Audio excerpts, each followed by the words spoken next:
अपनात्माओं, ये तो आदरणीय गरीबदास साहिब जी की वाणी में स्पष्ट हुआ कि शिव जी वहाँ शिवलोक से आए थे, शिवपुरी तक, और परमात्मा के उनकी बातचीत हुई थी। और अपने आत्माओं, आदरणीय धर्मदास साहिब जी ने कबीर परमेश्वर जी की लीला 600 वर्ष पहले लिपिबद्ध की थी। और फिर काल के दूत कबीर पंथ में घुस गए, क्योंकि काल ने कहा था कि जब तुम जालोगे यहाँ पृथ्वी से, और तब आपका जो पंथ चलेगा 12 नकली पंथ चलाऊंगा कबीर नाम से, और वो झूठे नाम देंगे शास्त्र विरुद्ध और कहेंगे हम कबीर पंथी, और आऊँगे मेरे मुंह में और कहते हैं 12 पंथ करूँ मैं साजा, नाम तुम्हारा ले करूँ आवाजा। और ये 12 पंथ नाम जो ले ही सो हमरे मुख आन समोई, और अनेक पंथ में चलाऊँ या विद जीवों को भरमाऊँ।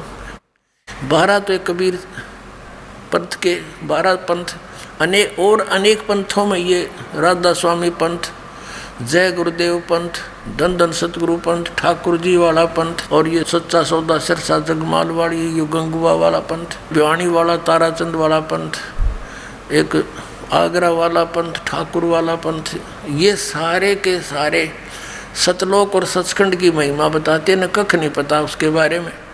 तो ये काल के चलाए हुए पंथ हैं, और इनके मुखिया जो थे वो बहुत पुण्यकर्मी प्राणी थे, परमात्मा के बच्चे थे, और वो बिछुड़ गए भगवान से, फंस गए काल के।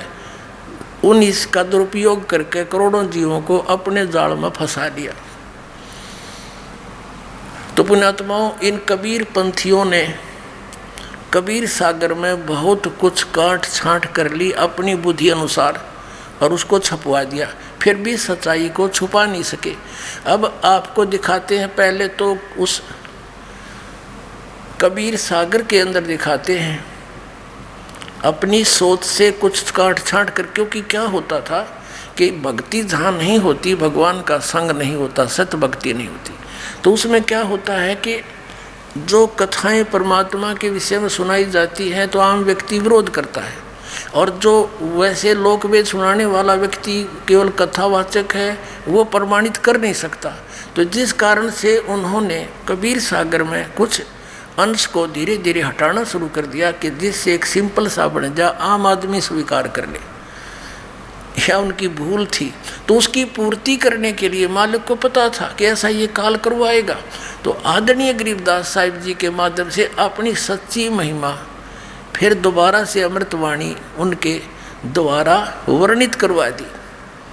उसकी पूर्ति गरीबदास साहिब जी की वाणी से होती है, और परमात्मा ने स्पष्ट लिखा है 600 वर्ष पहले बोला था कि बर्मा पंथ जो होगा गरीबदास वाला 1774 में उसका जन्म होगा, संवत 1774, वैसे गलती से 75 लिखा कबीर सागर में।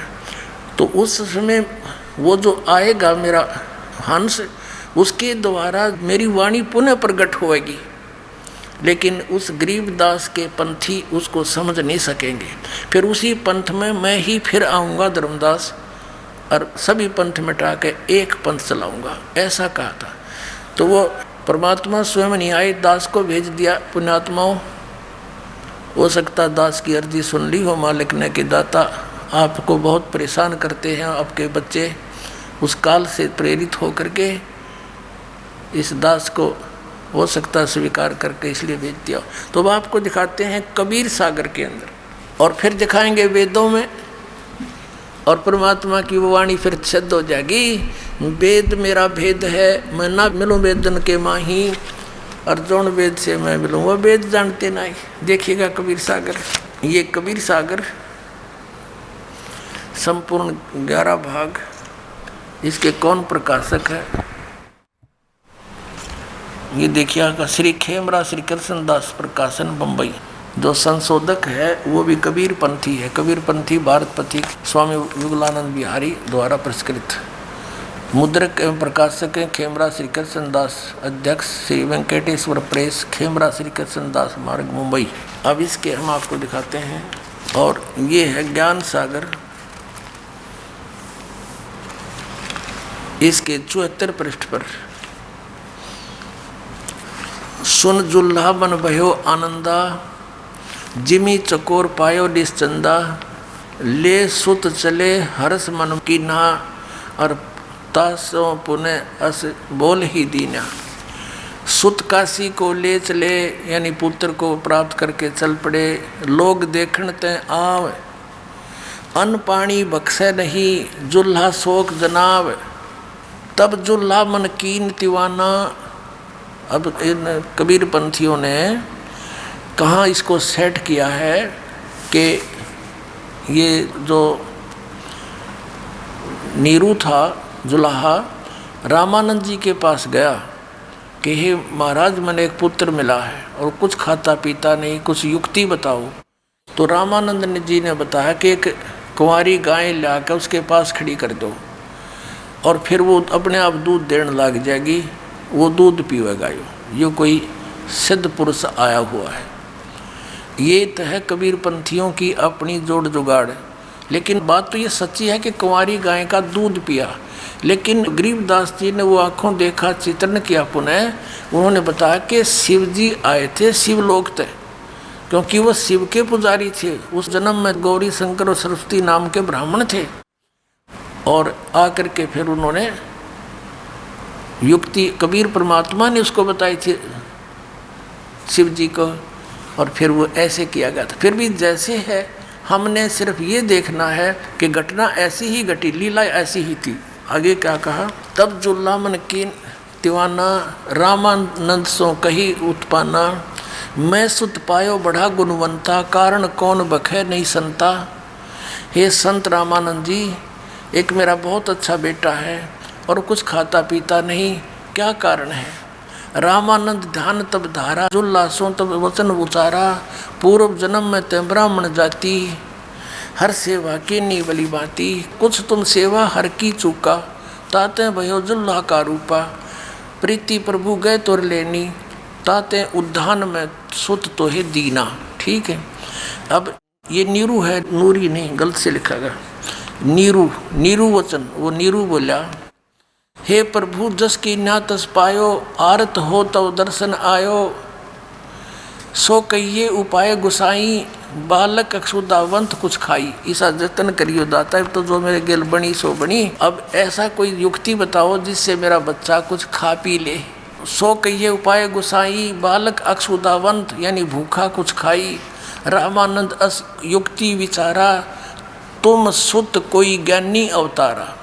तुम्हारा बेटा कोई ज्ञानी अवतार है, कोई विद्वान पुरुष है, इसलिए ऐसे खाएगा ये। बछिया जाही बैल नहीं लागा, सो ले ठाड करो ते आगा।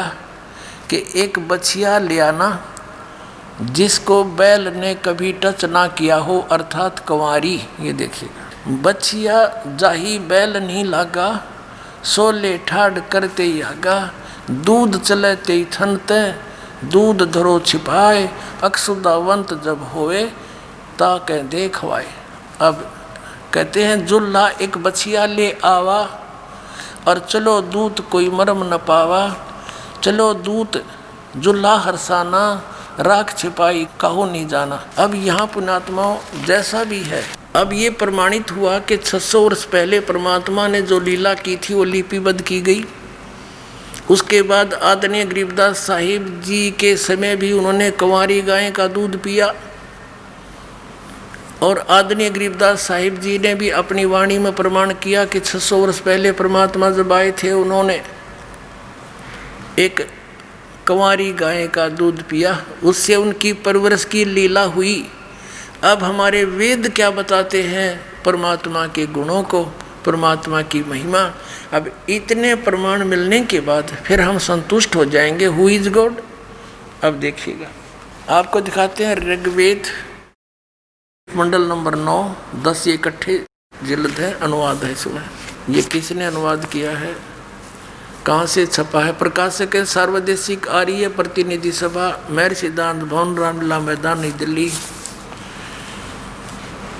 और ये नीचे है मुद्रक है प्रिंस ऑफसेट प्रिंटर्स 1510 पटौती हाउस दरियागंज नई दिल्ली से प्रकाशित। अपनात्माओं यहाँ से हम शुरू करेंगे। ये देखिएगा, यहाँ से प्रारंभ से लेंगे हम। यहाँ से ऋग्वेद मंडल नंबर 9 सूक्त नंबर 1 का मंत्र नंबर 1 में